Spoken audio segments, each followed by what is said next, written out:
Noturnas, a Abrabar está preocupada com a falta de trabalhadores dispostos a seguir em estabelecimentos do setor. A entidade lançou uma nota em que manifesta a falta de ânimo das pessoas em trabalhar no segmento e isso preocupa os empresários. De acordo com o presidente da Abrabar, o Fábio Aguaio, poucas pessoas se interessam em trabalhar no setor que atende inclusive aos fins de semana e feriados.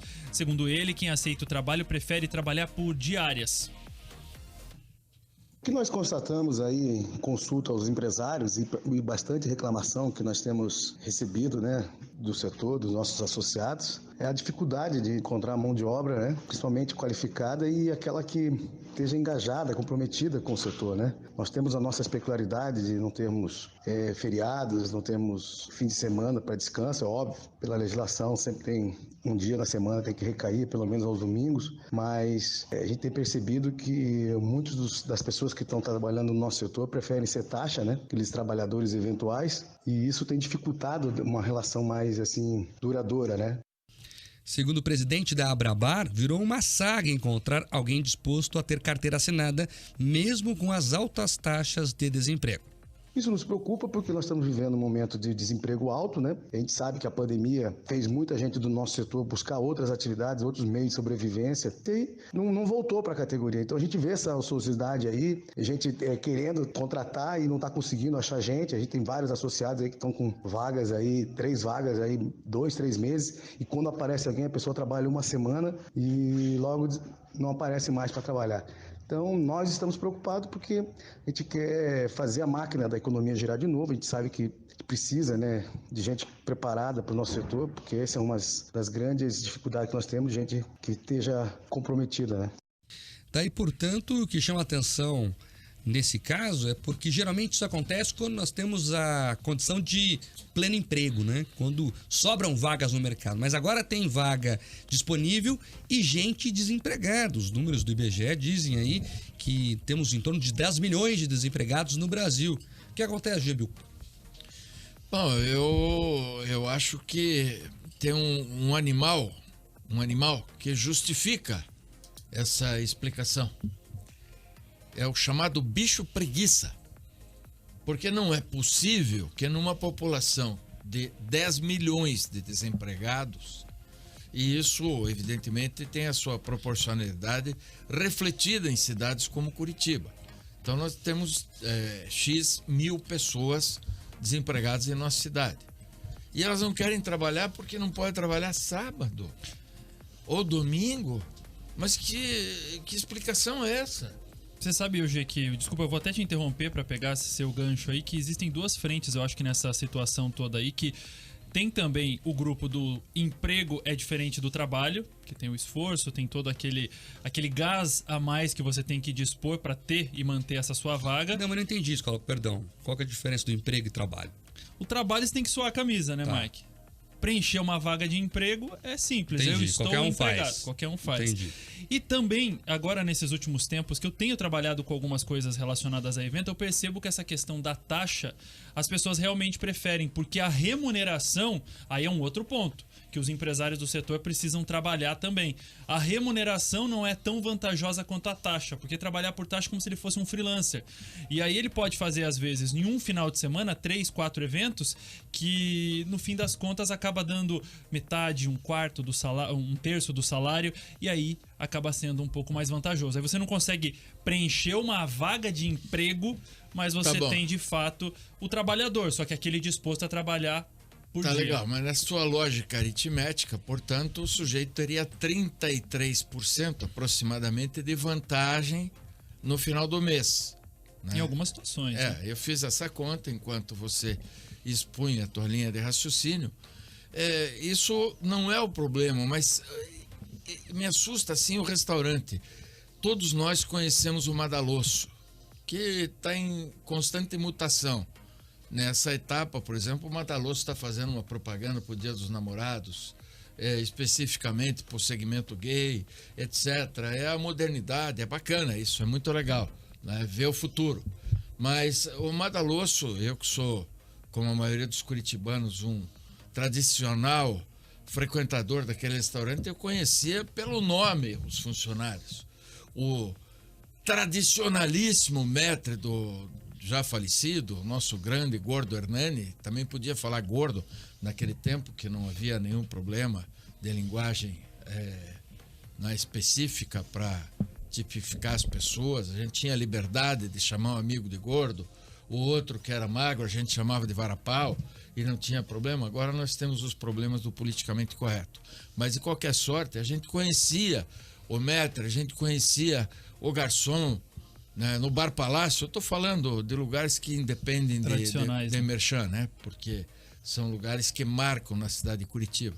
A gente ia lá e chamava o Jorginho, que era o gerente do Bar Palácio, de contar uma de cocheira, Marcos Souza, uma do Livro Negro.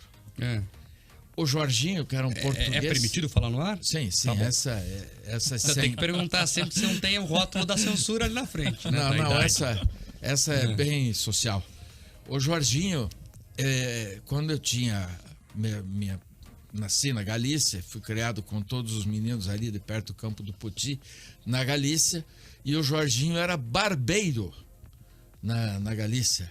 E aí a gente cortava o cabelo e era aquele corte de cabelo de cor de cuia, manja? Que todos os piados tinham o mesmo cabelo, era... Tigela. É a tigela, era zerinho. Surfistinha, né? É o surfistinha, zerinho do lado e uma franjinha. E aí eu fiquei muitos anos sem encontrar o Jorginho e de repente, já adulto, vou lá e ele era o maître do... Ele saudoso, porque já nos deixou, infelizmente. Mas a gente conhecia as pessoas nos restaurantes, a gente conhecia os gerentes do cinema. Imagine. Agora, já é importante também debater aqui o porquê que o segmento não oferece, às vezes, melhores condições de trabalho. A escola trouxe uma questão muito importante aqui, que é essa questão que eles preferem, né, ter essa liberdade contratual porque acabam recebendo mais. E por que acontece isso? Porque mesmo com a reforma trabalhista, que já avançou bastante, ainda a legislação engessa essa relação patrão-empregado. Então, às vezes, o patrão até quer pagar mais, mas não pode, porque o sindicato não deixa, porque faz lá aquele acordo que nivela por baixo, não por cima, porque há uma série de restrições para você dar um aumento, porque a carga tributária, hoje, Eduardo Escola, é altíssima. Então, mais da metade do que custa um trabalhador para o patrão de fato é que é entregue para ele. O resto é tudo imposto.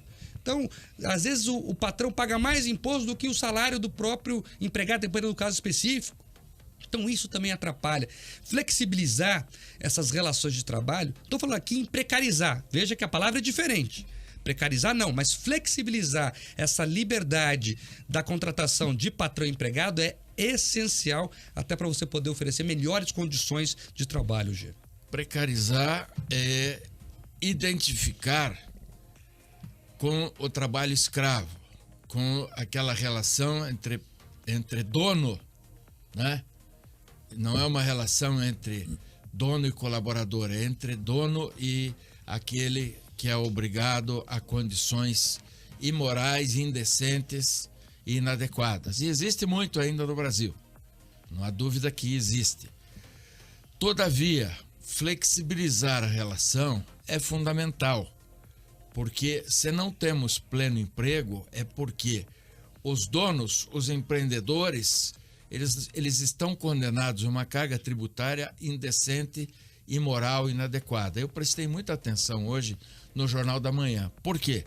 Porque a discussão, Mark, hoje, entre os participantes do jornal, você, o nosso companheiro Paulo e a nossa líder feminina, era exatamente em relação à carga tributária. E era uma questão de ICMS, a relação do Estado, se vai diminuir a arrecadação, se não vai. Muito bem, nós temos uma carga tributária que impede, você conhece bem, Escola, na área do comércio, ao que o empreendedor do comércio é obrigado em relação aos impostos. Eu acho que existe um desvio de conduta na nossa eleição de 2022, sabe, Marco Escola? É um desvio de conduta no seguinte sentido: nós estamos discutindo quem é de direita, quem é de esquerda, quem é de esquerda, quem é de direita. E nós não estamos discutindo os grandes temas nacionais. O mais importante deles, na minha modestíssima visão, é o desenvolvimento nacional. E não há um desenvolvimento nacional sem duas coisas: segurança jurídica, para que se garanta o investimento externo, para que haja crescimento na economia. Vou repetir: segurança jurídica. E, sobretudo, uma carga tributária, uma legislação tributária que seja confiável, porque a relação entre o contribuinte e o fisco no Brasil é uma relação espúria. Ela muda todos os dias. E ela muda de uma forma a que o sujeito, de repente, se veja como um contraventor. Sabe? O fraudador da economia, quando ele não é.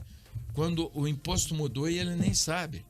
É muito grave isso. O Brasil precisa mudar a legislação tributária. É questão imediata para o novo governo, para a nova leitura desse país que tem que se encaminhar para o futuro. Inclusive hoje termina, né, a sua responsabilidade, a do Mark, a minha, a dos nossos ouvintes, com o governo pagando impostos, porque a gente passa 5 meses do ano pagando impostos.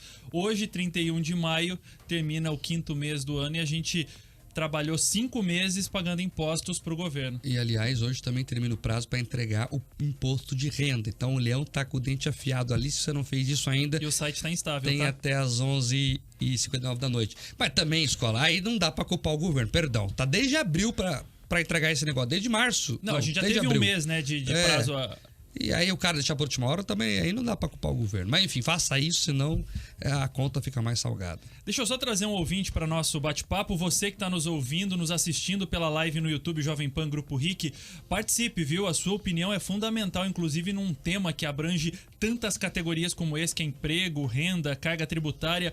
O Emerson Ferreira diz aqui na nossa live o seguinte: boa tarde, o que move o trabalhador é dinheiro. Eu sou Uber há 4 anos, trabalho de 12 a 15 horas por dia, inclusive feriados e finais de semana, e eu não pretendo voltar à CLT. Tá aí, ó. A gente tá Pera falando aí. O que o Uber disse? Que trabalha de 12 a 15 horas dia, inclusive finais de semana e feriados, e não quer voltar para a CLT. Sabe por quê, Mark? E escola, perdão. A desvalorização, né? Inclusive a remuneração, acho que tem tudo Não, isso é embutido, que é o né? seguinte... E ele é dono do próprio nariz também. Né? Você matou. É isso, tiro certeiro seu. Quando você é dono do seu próprio negócio, você tem horror de feriado.